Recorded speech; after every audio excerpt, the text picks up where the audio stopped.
Shalom God Lovers, mari kita mulai dengan memuji menyembah Tuhan di pagi hari ini sebelum kita memulai aktivitas kita.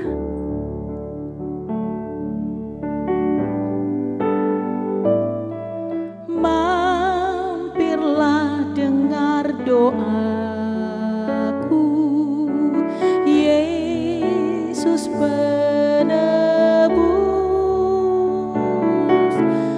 Orang lain kau hampiri, jangan jalan terus.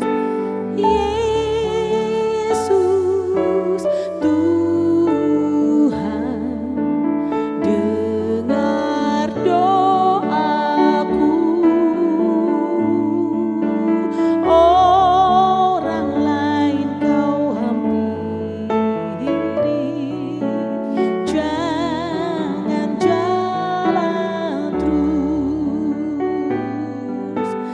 Di hadapan tahta rahmat, aku menyembah, tunduk dalam penyesalan. Tuhan tolonglah, Yesus Tuhan, dengar doaku. Orang lain kau hampiri, jangan jalan terus. Yesus Tuhan, Engkau yang mendengar setiap doa kami Tuhan. Engkau yang layak dipuji, Engkau yang layak disembah.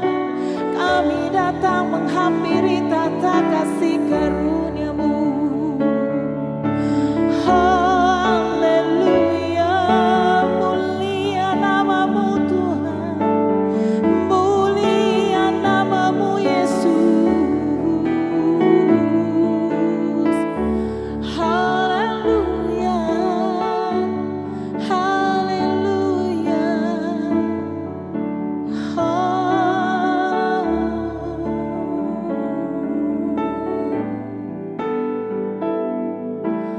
Kaulah sumber penghiburan, Raja hidupku,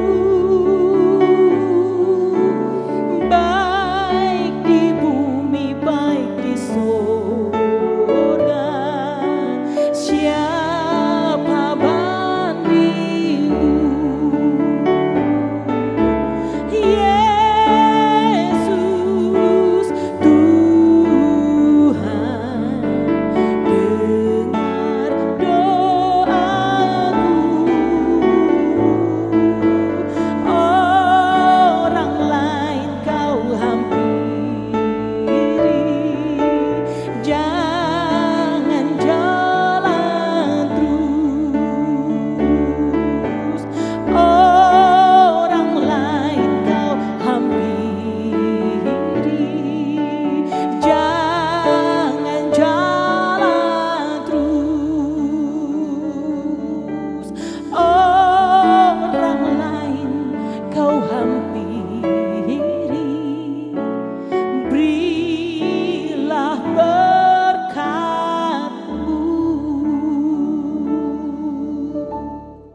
Shalom God's Lovers, bertemu kembali dalam program Works from Heaven bersama saya Evalis Rivo Christian. Saat ini saya ingin berbicara tentang Tuhan ada di tengah badai. Saya ingin kita membaca di dalam kitab Yeskiel pasal 1 ayat 1-3. Pada tahun ke-30 dalam bulan yang keempat, pada tanggal 5 bulan itu, ketika aku bersama-sama dengan para buangan berada di tepi sungai Kebar, terbukalah langit dan aku melihat penglihatan-penglihatan tentang Allah. Pada tanggal 5 bulan itu, yaitu tahun kelima sesudah Raja Yoyakin dibuang, datanglah firman Tuhan kepada Imam Yehezkiel anak Buzi di negeri orang Kasdim di tepi sungai Kebar, dan di sana kekuasaan Tuhan meliputi dia. Tahukah saudara bahwa ketika Yehezkiel berada di tengah-tengah pembuangan ini, Tuhan membuktikan bahwa aku ada buat Yehezkiel. Ya, seringkali orang Israel walaupun mereka berdosa kepada Tuhan dan Tuhan membuang mereka dan mereka berada di suatu pemerintahan asing, bangsa kafir, Tuhan tetap berbicara lewat nabi-nabinya, termasuk dalam hal ini Yehezkiel. Pembuangan merupakan tempat yang tidak enak. Pembuangan tempat perbudakan di mana orang-orang Israel pada zaman kuno itu diperbudak, dipekerjakan untuk bangsa kafir, bangsa yang tidak mengenal Allah. Dan Tuhan mengizinkan itu agar bangsa Israel bertobat, kembali kepada Bapa, kembali kepada Allah mereka. Dan oleh karena itu Tuhan juga menempatkan nabi-nabinya untuk menjadi perpanjangan tangan atau menjadi penyambung lidah Allah, agar bangsa Israel mengingat Tuhan, bahwa Tuhan hadir, Tuhan ada, Tuhan mengawasi mereka, Tuhan mau mereka untuk ngapain? Untuk bertobat. Kalau kita melihat kembali di ayat yang sudah kita baca tadi, di ayat 3, datanglah firman Tuhan kepada Imam Yehezkiel anak Buzi di negeri orang Kasdim di tepi sungai Kebar, dan di sana kekuasaan Tuhan meliputi dia. Di situ dia sedang berada di pinggir sungai, dan tiba-tiba kekuasaan Tuhan meliputi dia. Ini merupakan peristiwa yang tidak ada polanya. God's lovers, kita harus tahu bahwa Tuhan itu bekerja menurut kehendaknya, dan kita tidak bisa meminta dia sesuai kehendak kita. Oh, saya mau sekarang, Tuhan datang.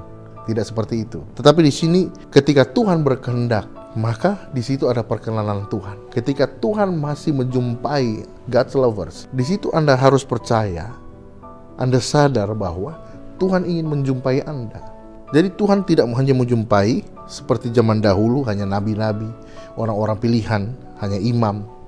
Tapi pada saat ini, Roh Kudus di dalam diri kita terus berbicara. Dan kalau kita mau mendengarkan, maka kita sudah berada di jalan yang tepat. Jangan kita hiraukan suara-suara yang lain. Dimanapun kita berada, ketika kuasa Tuhan meliputi kita oleh Roh Kudusnya, siaplah kita untuk mendengar suara Tuhan itu lewat firman-Nya. Kita tidak usah memikirkan suara-suara yang audible seperti itu. Firman-Nya ini sudah lebih dari cukup. Karena ketika kita bertindak sesuai dengan firman Tuhan, maka kita akan melihat bukti nyata yang tidak pernah kita pikirkan, yang tidak pernah kita lihat, yang tidak pernah kita sadari. Tuhan memberikan jawaban atas masalah kita. Sekalipun kita di tengah-tengah badai, seperti bangsa Israel di tengah-tengah pembuangan, dan mereka ingin bebas, tidak bisa bebas. Hanya Tuhan saja yang bisa membebaskan mereka. Tetapi dalam pembuangan sekalipun, di dalam pergumulan sekalipun, Tuhan menyatakan dirinya, I'm here. Aku ada di sini. Aku berbicara lewat hambaku Yehezkiel. Di zaman sekarang, Tuhan berbicara langsung kepada Anda bahwa I'm here for you, bagi Anda. Dan Anda terima jamahan Tuhan lewat firman-Nya. Oleh karena itu, ketika kita mulai tidak menghiraukan suara Roh Kudus, maka di situ cepat-cepat kita berbalik kepada Tuhan. Karena bukan berarti Tuhan tidak menjawab sesuai keinginan kita bahwa Tuhan meninggalkan kita, tidak. Tapi Tuhan punya rancangan, makanya Dia izinkan orang Israel itu dibuang. Tapi kemudian diselamatkan kembali, dipulihkan kembali untuk membangun bait suci, untuk membangun kembali hadirat Allah yang disimbolkan lewat bait suci itu. Bagi kita setiap orang percaya, Tuhan ingin kita kembali kepada Dia, membangun mezbah bagi Tuhan dalam persekutuan dengan keluarga kita, supaya kita bertobat dan berbalik kepada Dia, membangun hubungan yang akrab dengan Tuhan. Masalah itu bukan kebetulan ada, tapi masalah itu ada karena Tuhan mengizinkannya supaya kita ingat Dia, bahwa Dia hadir, Dia nyata, Dia ingin menyatakan dirinya. Jalani hidup ini dengan iman, Bapak Ibu Saudara. Dan ketika Anda menonton program ini, Tuhan sedang berbicara pada Anda bahwa Anda harus kembali lagi kepada jalan yang Tuhan mau, membangun kembali mezbah, doa, dan menjalin kembali hubungan yang akrab dengan Tuhan. Mari kita berdoa. Tuhan, terima kasih untuk firman-Mu. Tolong kami Tuhan, supaya di tengah-tengah badai, kami melihat kehadiran Tuhan nyata, yang menolong kami, melepaskan kami dari ikatan-ikatan, melepaskan kami dari segala masalah kami Tuhan. Karena tanpa Engkau kami tidak sanggup. Tolong kami Tuhan, sebagaimana Engkau berbicara pada Yehezkiel, kami juga ingin mengalami perjumpaan dengan Engkau, Tuhan, secara langsung, secara pribadi, bukan mendengar dari orang lain, tetapi kami mengalami sendiri pengalaman rohani bersama Engkau. Dan kami tetap teguh sekalipun kami berada di dalam pergumulan, tapi kami melihat dan mengalami Engkau secara langsung dalam roh kami, maka kami sanggup melakukan segala perkara sekalipun di tengah-tengah pergumulan. Karena kami percaya bahwa pada waktu dan kehendak Tuhan, Tuhan akan melepaskan kami dan membebaskan kami dari pergumulan kami, sebagaimana Engkau melepaskan bangsa Israel dari pembuangan dan kembali membangun bait suci buat Tuhan. Terima kasih Bapa. Ini doa kami, berkati setiap God's lovers supaya mereka mendapatkan pencerahan dari Tuhan, mendapatkan perjumpaan dan pengalaman pribadi bersama dengan Tuhan. Terpujilah Kristus. Ini doa kami di dalam nama Yesus Kristus kami sudah berdoa. Amin. God's lovers diharapkan membagikan link YouTube renungan ini kepada saudara, kerabat, dan teman. Terima kasih, Tuhan Yesus memberkati.